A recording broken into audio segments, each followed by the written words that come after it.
A new World Bank report says Africa's farmers could be motivated to grow more food by promoting inter-regional trade.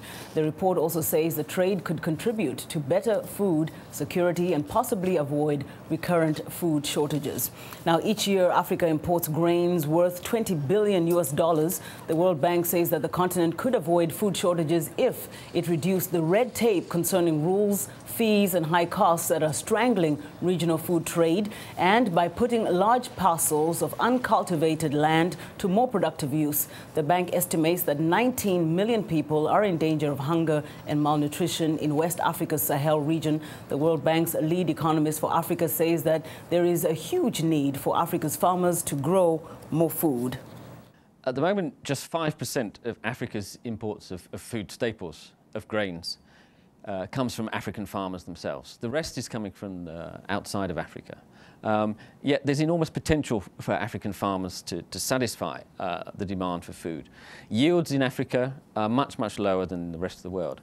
A third, a half of what farmers in other developing countries are achieving.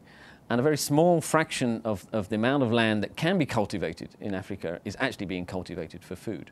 So there's enormous potential to increase output.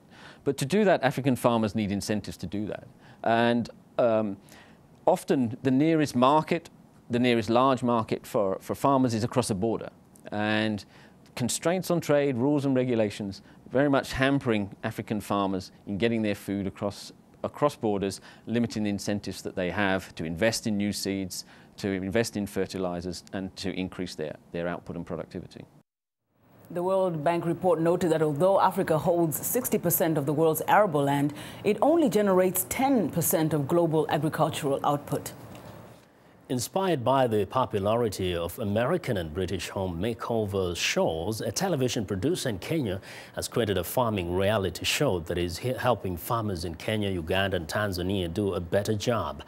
The program now has more than 7 million viewers. Jill Craig reports from Nairobi. David Campbell has lived in Kenya since 1979. Using the mass media to teach farmers how to improve their techniques. As director of the company Mediae, Campbell aims to both educate and entertain his audiences. After learning that 70% of the viewers for his popular TV drama Makutano Junction came from rural areas, Campbell created a farm makeover show called Shamba Shape Up. He says that while research projects and development programs may help a small group of farmers, his unique programming has a much wider impact.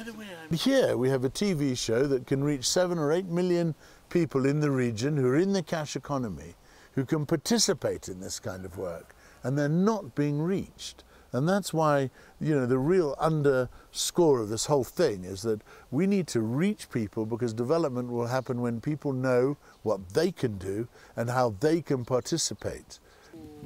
Each episode begins with a farmer explaining his or her agricultural problems to the program's presenters and experts. The team provides advice and assists the farmer with planting, harvesting, pest eradication, livestock care, and even financial literacy. At the end of the show, viewers can send a text message to receive a leaflet about the information discussed during the episode.